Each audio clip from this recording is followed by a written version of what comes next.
Toby is a tram engine. He has cow catchers and side plates and doesn't look like a steam engine at all.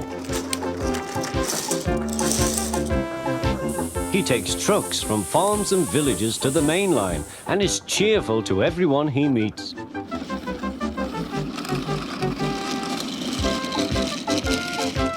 He has a coach called Henrietta, who has seen better days. It's not fair at all, she grumbles, remembering that she used to be full and 9 trucks would rattle behind her.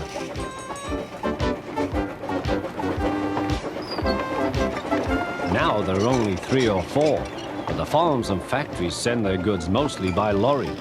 Toby is always careful. The cars, buses and lorries often have accidents. Toby hasn't had an accident for years.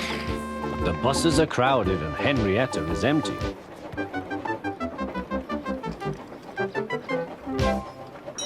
A lady and a stout gentleman stood on Toby's platform.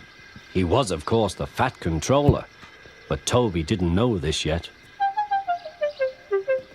"Come on, grandfather," cried the children. "Do look at this engine." "That's a tram engine, Stephen," said the fat controller. "Is it electric?" asked Bridget. "Whoosh!" hissed Toby. "Shh, shh," said her brother. "You've offended him." "But trams are electric, aren't they?" "They are mostly, but this is a steam tram." "May we go in it, grandfather? Please?"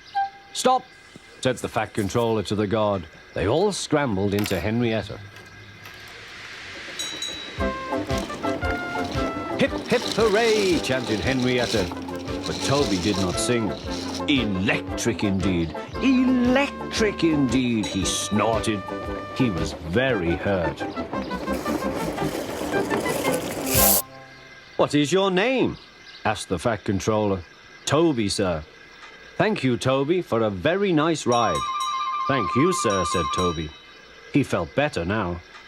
This gentleman, he thought, is a gentleman who knows how to speak to engines. The children came every day for a fortnight. Sometimes they rode with the guard, sometimes in empty trucks. On the last day of all, the driver invited them into his cab. All were sorry when they had to go away. And the fat controller and his family thanked everyone. "Come again soon," replied Toby. We will," called the children. And they waved till Toby was out of sight.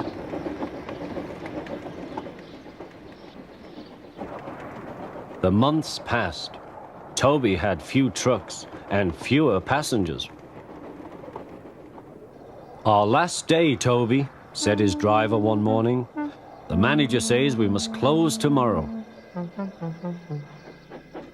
That day, everyone wanted the chance of a last ride.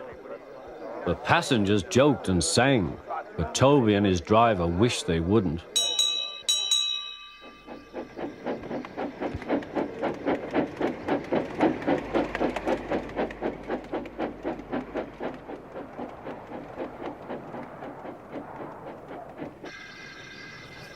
"Goodbye, Toby," said the passengers afterwards.